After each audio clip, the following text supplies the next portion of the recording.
నమస్తే, JM6 టీవీకి స్వాగతం. ఈరోజు ముఖ్యాంశాలు.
అదే రకంగా తెలంగాణ రాష్ట్రంలో అసెంబ్లీ ఆమోదించినటువంటి విద్యా ఉద్యోగ రంగాల్లో, స్థానిక సంస్థల రాజకీయ రంగాల్లో 42% వాటా బిల్లును అమలుపరచాలని, అమలుపరిచిన తర్వాతనే ఎన్నికలు నిర్వహించాలని మేము బీసీ ఆజాదీ ఫెడరేషన్ ఆధ్వర్యంలో వాంకిడిలో మొదలై ఇవాళ పెద్దపల్లి జిల్లా కేంద్రం వరకు గత 25 రోజులుగా యాత్ర నిర్వహిస్తూ ఈ కేంద్రానికి చేరడం జరిగింది.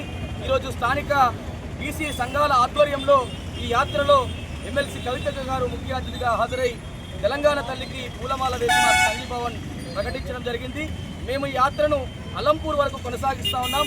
ఈ సందర్భంగా మీడియా ద్వారా రాష్ట్ర ప్రభుత్వాన్ని రిక్వెస్ట్ చేస్తూ ఉన్నా, అయ్యా ఏదైతే స్థానిక సంస్థల్లో 42% వాటా ఇస్తానని కామారెడ్డి ఎన్నికల సందర్భంగా హామీ ఇచ్చారో ఆ హామీని అమలు పరచాల్సినటువంటి బాధ్యత మీ మీద ఉంటుంది.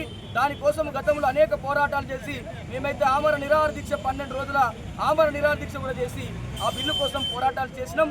పోరాటాల ఫలితంగా అసెంబ్లీలో ఆమోదమైనటువంటి బిల్లును తప్పకుండా కూడా అమలు చేసిన తర్వాతనే స్థానిక సంస్థలు ఎన్నికలు నిర్వహించాలని బీసీ ఆజాదీ ఫెడరేషన్ తరఫున నేను డిమాండ్ చేస్తా ఉన్నా, రిక్వెస్ట్ చేస్తా ఉన్నా.